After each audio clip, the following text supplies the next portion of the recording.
Hey, it says this hangout is on the air, so I tend to believe that. Good morning, afternoon, evening, everybody, wherever you are. This is Lunch with Len on. This is the 1st of December. Oh my God, can you? There's not very many shopping days left till Christmas, I can tell you that. Pretty scary. Is everybody ready for Christmas?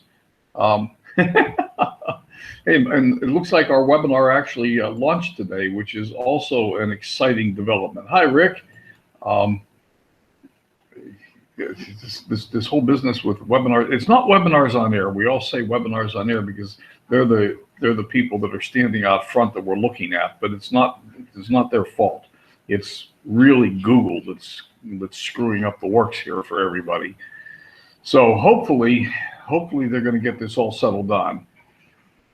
I want to talk to you a little bit today about, by the way, how did you like Tina's talk on Tuesday?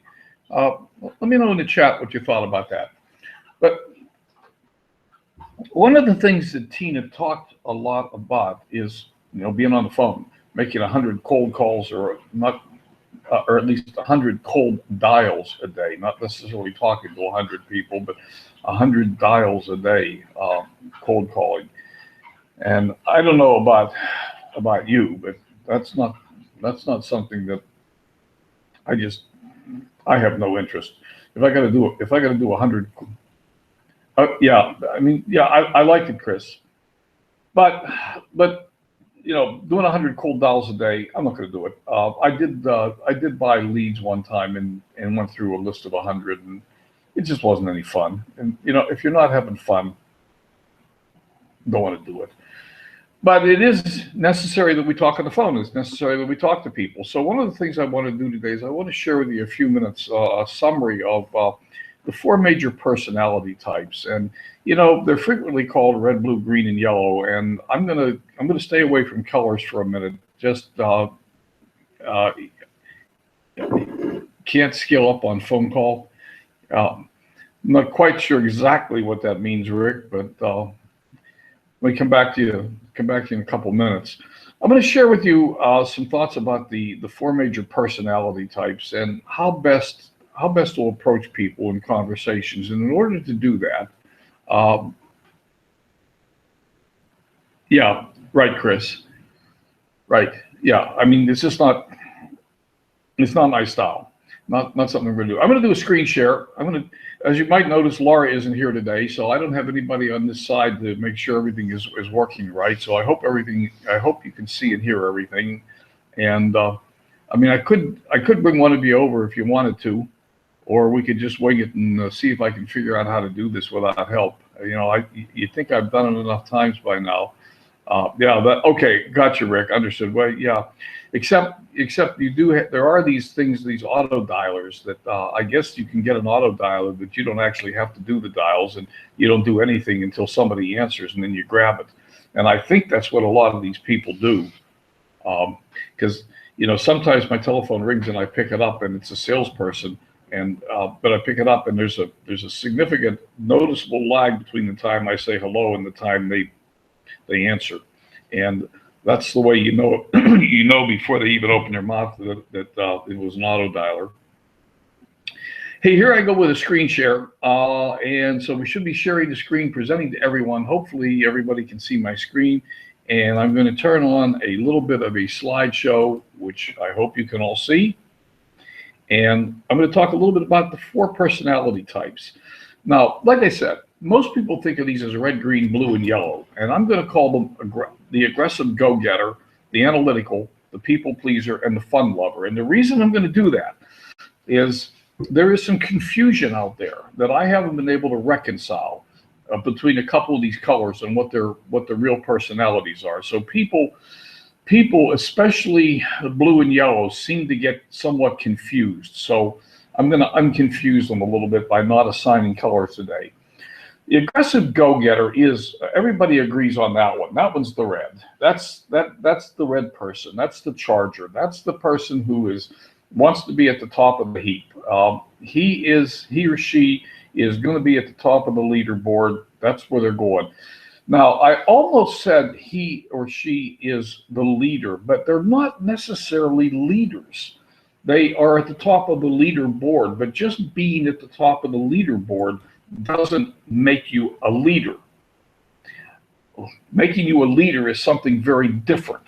And people that are very aggressive and their total focus is being at the front of the pack aren't necessarily leading the pack. In fact, if we take a lesson from wolf packs, we can find out that in many cases, the leader is at the rear of the pack, which is very interesting. The leader walks behind the pack and observes the pack rather than pulling the pack from the front, which is sort of interesting. But if you're talking to an aggressive go-getter, generally the red personality, that person wants to be at the top of the leaderboard. They want to win the car, they want to win the cruise, and they don't necessarily care how they get there. They're likely to step on some people's toes on the way. They usually dress sharp. They don't want to be caught in public with their hair done. They got to be dressed before they'll let you take their picture.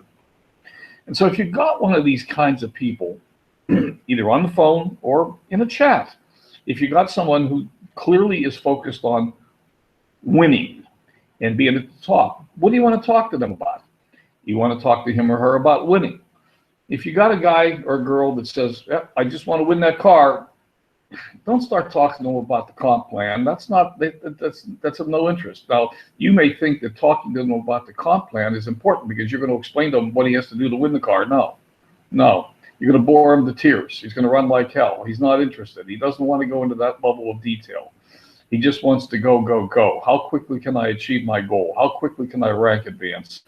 So the way to handle that kind of person is really is to tell them how quickly they can go. And of course, we all know it's up to them, but you got to paint the picture of, well, you got to bring in this many people in this period of time. And you got to paint the picture of what they have to do to get to the top of the leaderboard. And if they're asking questions about how do I do this, how do I do that, many times the best approach is to tell them, look, let's just get started because we're losing time here. You're losing money by not getting started. Jump in, get started, grab my hand, and let's go. And this is what we got to do. We'll get you there. So that person isn't necessarily interested in being part of the team. They're not necessarily interested in collecting kudos. They just want to win. Now, the problem, of course, is that all of us are a mix of all of these different personalities, some to a greater extent than the other. And we'll talk about that in a minute.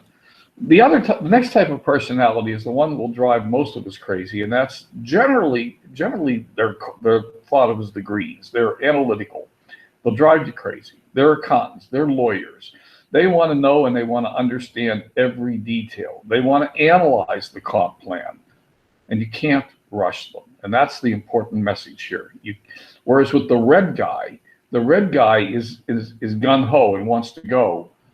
The analytical guy, you can't rush. If you try to push them, they're going to pull away from you. You got to just give them the source of the information, let them take the good old time to analyze it.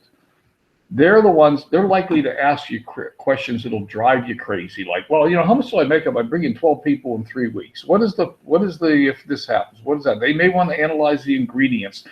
They want a list of all the products. They want the ingredients. And all you can really do is breathe deep, give them the data, relax, and just ask them, all right, here's all the data you asked for. How much time do you think you're going to need to make a decision? And I'll give you a call back. You got to be calm and relaxed with them and let them take their good old time and do the analysis. They are accountants. They're going to analyze the thing to the nth degree. So you're going to provide them the data so they can do their analysis. Can't rush them. Let them go. Give them a call back and tell them you'll get back to them in a week. Give them a week or whatever it takes, whatever they think it's going to take them to do the analysis. Now, the next one, and this is where there's some confusion out there about what color this is, whether this is blue or yellow. So that's why I'm not putting up colors. There's the people pleaser. People pleasers care deeply about people. They want to contribute. They want to be part of a team. Winning isn't so important to them. What's important is being part of a team. They despise controversy. And by the way, I fall further into this category than I fall into most of the other categories, but I'll come back and tell you about that in a minute. But this is the guy or gal who probably could be sitting at a restaurant and have a meal served that is not what they ordered at all, and they'll tell the waiter, no, this isn't what I ordered, but that's all right, I'll eat it. It's no big deal. It's not, no, they're just, they don't want to hurt anybody's feelings. They don't want to step on their toes.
For example, being at the top of the leaderboard is of zero interest. I couldn't care less about the leaderboards. Never will. What I do care about is being able to go skiing next month. Uh, you know, so so the person who's really completely a fun lover, all he or she wants to do is have fun. Ask them what they do, and they say, "Well, I have fun. Every place I go, I have fun. They're the life of the party." Now, I don't fall into this category squarely, but there's a big piece of me that's sitting in here. So, so when you got that person, you're going to talk to them about how much fun they're going to have, how great the events are, how great the conventions are, how if your company has cruises, how much fun they're going to have, and that's really what's going to turn them on. So, and you're not going to talk to them about winning competitions or how much they're going to learn, because they're not into winning competitions. That's not what turns them on. So with them, again, you're going to position your company as how much fun they're going to have. Now, those are sort of the basics of the four fundamentals. But the problem is, of course, everyone has a mix of all of these in them. None of us are pure. I am, a big part of me is the compassion, care about people, don't want to step on people's toes. I won't send the meal back unless it's really obnoxiously bad. And I'm still that way to a great extent. If I'm in a restaurant and they bring me something I didn't order, chances are I'll go ahead and eat it, unless it's something I really can't stomach at all. And I'll just tell them, I worked in a restaurant when I was in college. I understand, not a big deal. I'm okay with it. So, everyone's a mix. So when you're dealing with these different personality types, you have to think about the idea here is to focus your conversation. One size doesn't fit all. The idea is to tailor your conversation to the person, to listen carefully to what the person tells you, or look at their fan page, look at their profile, and listen to what they're saying to you about what's important to them. And then focus your conversation on what's important